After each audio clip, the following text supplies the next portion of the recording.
Hi, I'm Stefan, the BMW DIY guy, and I want to take you on a walk around of the brand new 2025 BMW X3. Let's get started.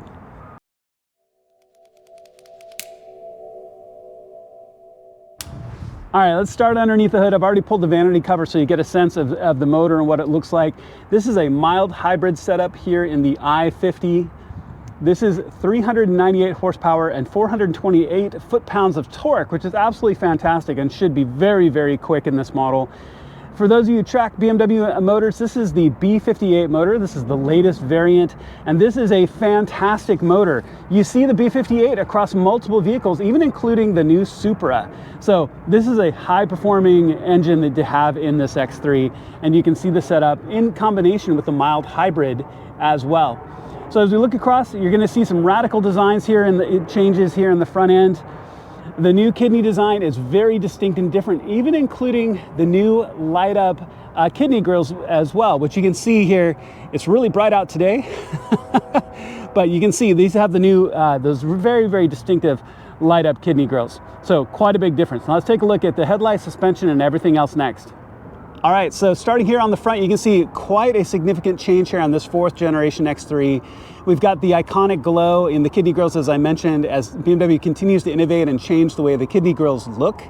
But in addition, you can see with these adaptive LEDs, with the halos or DRLs are now 2 big lines on this one, so very distinct on the X3 as you walk around. Now, as we look at this particular car, this being the i50, we're looking at adaptive suspension. There's all kinds of upgrades you can get as we look through all of this, but adaptive suspension, 20-inch wheels here in the front, quite a bit of design changes in the roof line and everything else, which actually still has that panoramic sunroof that I'll show when we get to the inside that I like so much. And such a great design. As you can see with these M Sport wheels here, being that this is the i50, significant differences to the roof line. You can see where the design languages you've seen in the new X1s, the new X5s, that kind of notched tail, I think looks really, really good. And then what is distinctive and what has always been kind of an M car feature, quad exhaust here on what is not a true dedicated M car, but a full quad exhaust on this M50. So looks really, really good. With the new flush mounted door handles, that is quite a bit of a change for BMW in the last few years. Initially, I'll be honest, I wasn't a big fan, but they've really grown on me, especially with how they all flush into the car in the new designs. Once I realized they're actually a nod to the older designs, it made sense to me, and I really like the way it looks. So quite a few changes here on the exterior of the car. Let's go ahead and jump in, take a look at the iDrive interior and everything else. All right, so let's start here in the front seat, taking a look at the doors as we come in, and actually haptic controls for the vents. We'll cover that in just a second. These are the sport seats here in the M50 with a Vaganza interior, so they're really a wide variety of choices of interiors and colors, including leather, and a complete redesign here on the interior of the X3 as we move inward and look at the central controls. We'll touch on these in greater detail in just a second, including the iDrive 9 in this particular version and the M Sport steering wheel, which I really like. Great thumb hooks, really, really solid design, looks really good. Let's take a look at the iDrive next. All right, so let's take a look at the central console and display. You know, I know this is a trivial thing, but I really do love the fact that the wireless charging continues to improve and isn't just something for warming up your phone anymore. And my full-size Samsung actually fits into the space, which is nice. So as we look at the display, and we'll walk through this in greater detail here in just a second, and forgive any flashing you hear right in the center, that's just due to my camera. You don't actually see that to the naked eye. This has iDrive 9 in it, so this has a 12.3 information display and a 14.9 control display in this curved screen. There is a gap between the two that you can see right here, but you can see with the steering wheel in the way, you don't see the gap, so that's real estate that's not really lost as you go through it. Now, LED lighting, as you can see throughout the cabin, is nothing new, but I really do like the different modes and changes you can get, especially in this M car. So we go to M mode, we go up to sport, and I love how the LEDs change. I know that's a really trivial thing, but it really is a nice touch. Fades to red, fades out to the M color, so you can see the interior dash lights have changed significantly throughout. And in addition, your control display has changed. So let's go back. This is in sport mode. Let's go back into the personal mode. We go back to here. And you can see the change in the display quite significantly. You can also configure the center. You can have it to the map, you can have it to your audio. The amount of configuration that you can see now in all of these setup is really, really nice with this latest version of the iDrive and iDrive 9.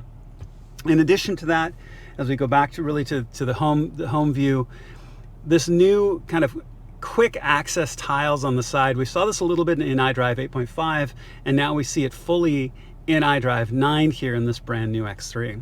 So the amount of configuration and customization that you can set into the car is really, really nice. One thing I thought was actually an interesting touch as we look here at the side, these are actually touch controls for your vents. So the vents themselves have essentially what are haptic controls here on the side, which I thought were a really nice touch. So let's go ahead and take a look at the back seat. Let's look at storage, and then we'll take it out for a drive. All right, so let's slide into the back here. So all the features you would expect, lots of extra space. You've got power for your rear passengers, but it's a great way of featuring one of the elements of the X3s I've really enjoyed, which is this gigantic panoramic sunroof. Now it's nice now, so it's one contiguous piece of glass. You don't have any dividers in it. This is a great way of opening up the car. Imagine traveling with family this way. Imagine the views you can see through it, which I've certainly done in my own X3 over the years. So really comfortable, really nice. Let's take a look at the back and then we'll move on. All right, quick chance to take a look at the redesigned taillights and the iteration of that design as it moves forward with the LEDs. Of course, you would expect with an X3, good storage space and a powered lift gate. So not a problem hauling around everything you need to do. Looks really, really good. But more importantly, let's go see what it's like to drive. All right, also go ahead and take this out, and we're gonna just do a quick out and back and what it would be like to do a test drive here in this X3 if you're here at BMW Seattle. So my first impressions are very, very quiet on startup, and I would expect this car to be quick. The B58 motor is an excellent motor, and especially in this M50 model as well. So we're gonna take it out, get some impressions of what it feels like on the road, bumps, normal handling in traffic and up on the freeway, and what you would expect as well in doing a similar test drive.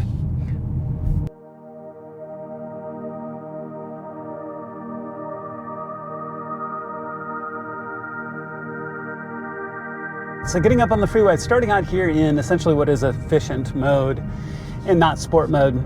Really solid coming around these corners. It's a little bit hard to tell, but these corners are actually really steep for the speed. And as always, it's kind of a good test to see how the car feels, not only in controls around these corners, but then also a little bit of a measure for body roll and handling.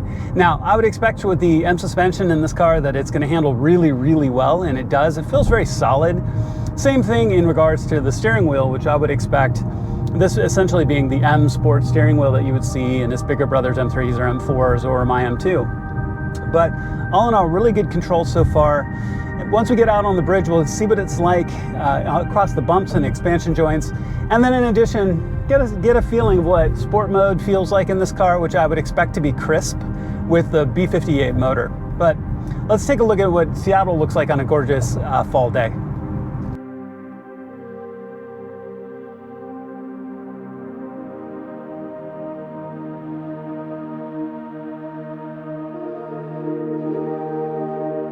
All right, so if you're not from the Seattle area, they're actually on a floating bridge right now that goes across Lake Washington. There are these big metal expansion joints across the bridge here, and I always find it's an interesting observation of how the suspension handles, you know, smooth asphalt, and then you hit these expansion joints coming up here, which can be a little bit of a jarring bump.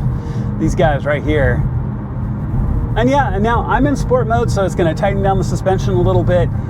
Handle them no problem whatsoever, and it's not a huge shock, but I always just find it as an interesting test depending across the BMW models that I take out and test on how they feel going across these expansion joints here on the bridge. Now, sitting in sport mode, car is quiet here up on the freeway. I don't hear a lot of road noise, so they've insulated well. And then it's really just smooth and clean. The seats are really comfortable in these sport seats, which is what I would expect. And handling all in all is surprisingly crisp. Now, like I said before, I would expect that from the B58 motor. Yeah, like that expansion joint right there and right there. Just a little bit of a bump, goes over it cleanly, doesn't roll at all. It's nice. So even in sport mode with the suspension tightened down a little bit. But handling feels really good. The acceleration so far, you just here in mixed traffic, has been what I would expect it to be. And this is something that where you're going to get a good performance out of this motor, even with the weight of this car.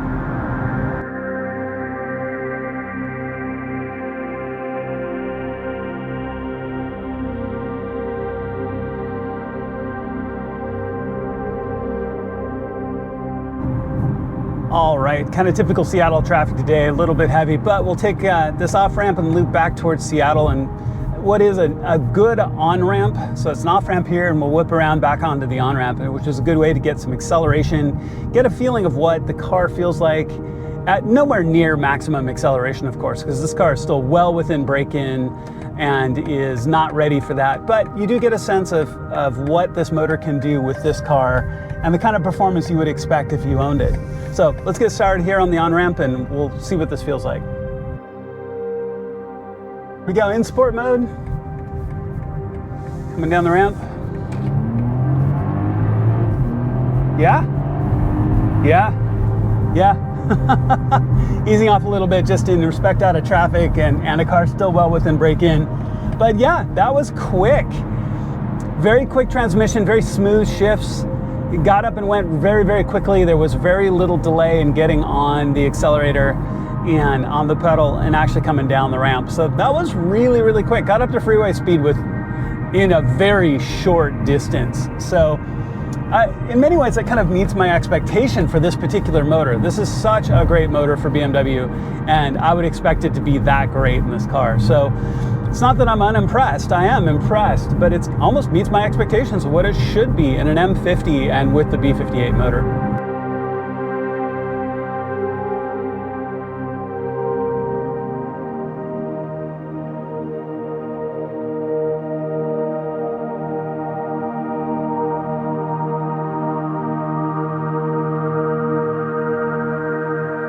Really is a gorgeous day to take the car out for a test drive in Seattle.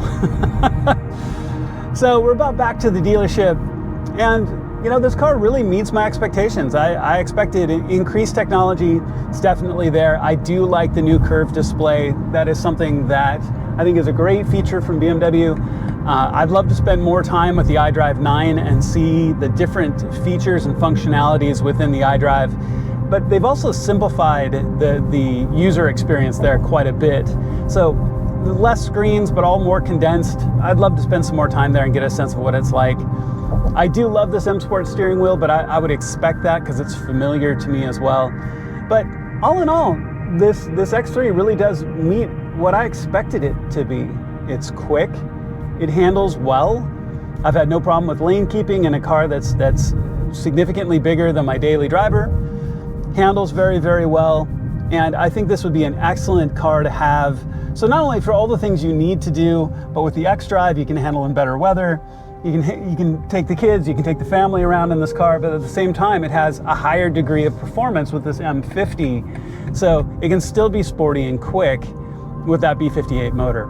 So all in all, this really is a great step forward in this 4th generation X3, and I like it. This would be an excellent car to have as a daily.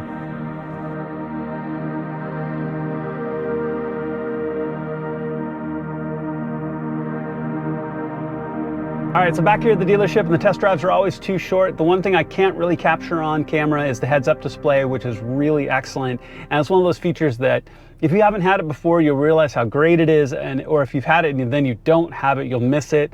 So it is an excellent feature here in the car.